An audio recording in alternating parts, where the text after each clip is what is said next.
is my Instapot. This is the pot ay napadaluhan ko to. Wala akong nanggastos dito ni 5.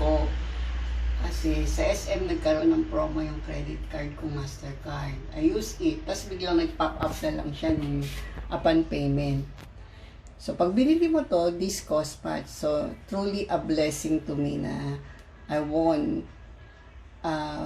free Instapot by giving a 5,000 pesos from my Mastercard to SM, in SM North, in QC. So, we have to use this one today para po tayo ay magluto ng pasta. So, hindi lang po dun sa stove pwede iluto ang pasta. Dito sa Instapot, mabilis po. At kahit umalis ka na, iwanan mo siya, automatically maluluto yung pasta. So, eto na po.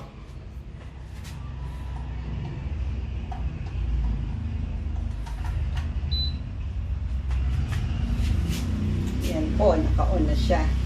Pero before that, tanggalin ko muna po yung takip. Dapat po, hindi po siya naka-sealed. Nasa venting siya. Turn. Then, this is the pan. Stainless.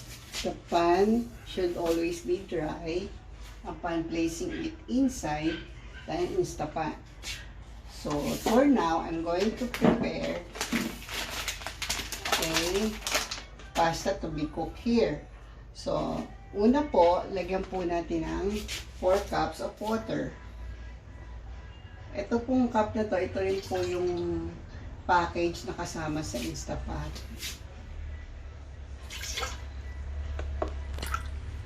Nang napanalunan ko. 3, 4. Kung konti lang pong pasta ang lulutuin nyo, good for 2 persons, pwede na po yung 4 cups.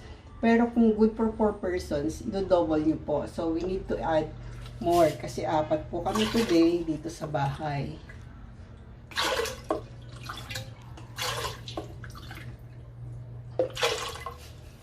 Since sa first video kasi nakita nyo po na nag-prepare ako ng pesto. So itong pasta na to, ito naman po ang gagamitin natin dun sa pesto. This is secret ingredients. Naglalagay po ako ng lemon grass stem na pinukpok ko po dito sa dulo para po kumatas. Then, lalagay ko na po siya dito inside. Lalagyan ko po ng konting oil. Few oil. Extra virgin coconut oil po yung ginamit ko para healthy.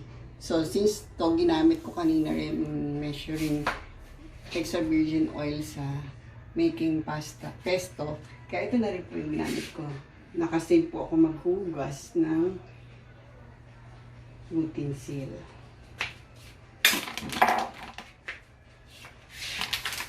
You can use spaghetti, angel's hair, and you can use also the linguine. But now, my children loves the angel's hair. So the angel's hair, I will use it to boil it. Wait lang.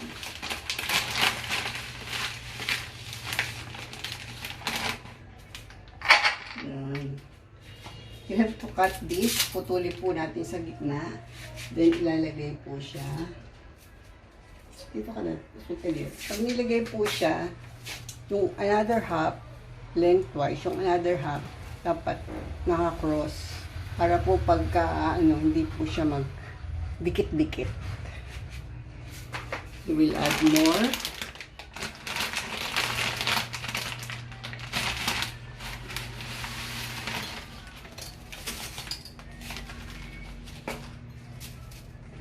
Malinis naman po yung aming lababo, kaya kahit po yan mahulog dyan, pwede naman po ulit ilagay dito. Cut it off.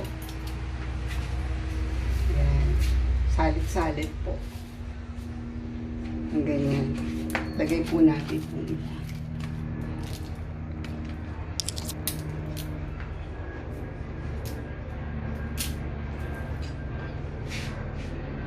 Yan. Ganyan po yung position na bali. Kita niyo po. Then we will put some salt.